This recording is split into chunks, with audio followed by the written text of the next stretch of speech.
So here given below are two statements. We have two statements. We have to verify them and then answer accordingly. We'll go for a fresh slide. Statement 1 says this equation. This is an equation setup. It says this is not a quadratic equation. Let's verify that. So we have x square plus 3x plus 1 is equal to, right side we have x square, I am expanding it, x square minus 4x plus 4. Now we have expanded it. The moment we do this, we can clearly say x square is getting cancelled.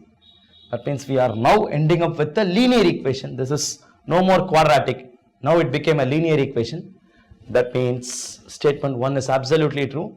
It says statement 1, the equation given is not a quadratic equation. Yes, it is not a quadratic equation. It's a linear equation. So 1 is true. Super. Statement 2 says the nature of the roots of the quadratic equation. So here we have a quadratic equation. This is real and equal.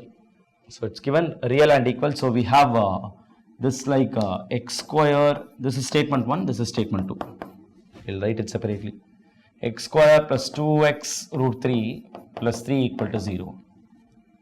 Now we want to check the discriminant for which we need the values of a, b, c. So a is 1, b is 2 root 3 and c is 3. What is the discriminant? B square minus 4ac. B square minus 4ac should be equal to 0 in order to get this condition verified. Because if the roots needs to be real and equal, they need to be real and equal. B square minus 4ac should be equal to 0 or b square should be equal to 4ac. We will verify this. B square is 2 root 3 the whole square. 2 into 2 into 3, which is going to be 12, is equal to 4 into a is 1 and c is 3.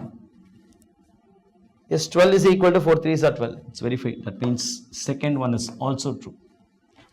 Both the statements are true. Answer should be option A. Both statement 1 and statement 2 are true.